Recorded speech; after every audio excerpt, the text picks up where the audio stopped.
Good morning, TGIF. It's Friday, February 24, 2023. I'm Rock Daniels. Welcome to a new edition of Lexington Water Cooler News. Now, in weather today, after coming off near record highs yesterday, today we're going to experience a high of 48 degrees and a low of 36 degrees. And sunrise is going to happen at 7:16 this morning and sunset at 6:26 p.m. Now, Melvin Brown, a high school basketball coach in Kentucky, has been indicted on charges of drug trafficking and money laundering. Brown was recently named Coach of the Year by the Kentucky Association of Basketball Coaches. The charges come after a joint investigation resulted in the seizure of drugs, cash, and a gun. Brown is currently in the custody of federal authorities, and his former school has posted a job listing for a new head coach. Okay, now, the Lexington Police Department in Kentucky is considering hiring retired police officers to address its current shortage. But a new bill called Senate Bill 89 must be passed in order to make this possible. Now, the bill would allow the reemployment of retired officers by transitioning the urban county's pension system.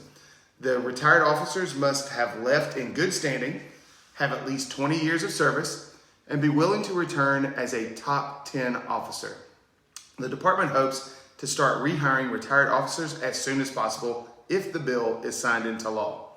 Now, Kentucky's Health Committee passed a bill to exempt providers with a 90% or higher prior authorizations approval rate from prior authorization requirement, despite opposition from insurance representatives who argued that it might lead to medical management standard problems.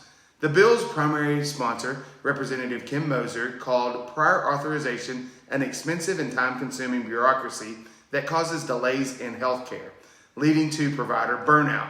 Now, Kentucky Medical Association President Dr. Monsila Taylor supported the bill, citing a survey showing 82% of doctors changed or delayed care due to prior authorization requirements. Insurers would be able to audit a provider's cases twice annually to ensure medically necessary decision-making is happening.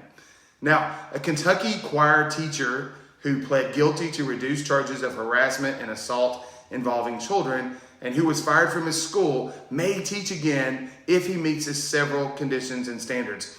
So this is according to the Kentucky Education Professional Association Board.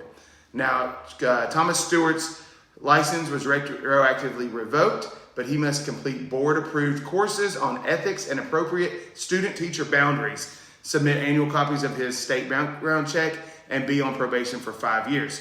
Stewart's criminal case has been pending since the peak of the pandemic, which slowed its resolution, and lawyers say the allegations were false. So, the Kentucky State Senate Bill 107 seeks to establish a nomination committee for the Kentucky Board of Education. The committee would give recommendations to the governor for appointees to the board. The committee would have 7 members appointed by the governor, with representation from each Supreme Court district. The bill also requires equal representation of sexes, proportional representation of political parties based on the state's voter registration, and minority racial composition. The governor would have to follow guidelines in making appointments to the committee, and the bill passed 29-4, with some senators concerned about the potential politicization of the process. So the Kentucky Senate has voted to create a new crime punishing hazing in Kentucky with jail time. The bill would create a felony for hazing resulting in students' serious injury or death, punishable by up to 5 years in prison. The legislation also creates a misdemeanor for someone accused of recklessly engaging in hazing, punishable by up to a year in jail. Now, the bill comes in response to the death of Thomas Lofton Hazelwood, who was an 18-year-old freshman at the University of Kentucky who died following hazing in a couple years ago. A bill that would require local school boards to adopt a policy addressing parent complaints about materials harmful to minors, including written or visual depictions of sexual acts, has been passed by the Kentucky Senate. Now, the bill defines harmful to minors and seeks to prevent children from being desensitized to sexual things in schools. The legislation does not aim to ban books, but would review whether material has been delivered in an obscene manner. Opponents argue the bill could be considered state-sponsored censorship and that open discussions between parents and children would be more effective. Now, 2 bills concerning gray machines have been introduced in the Kentucky General Assembly in 2023 regular session.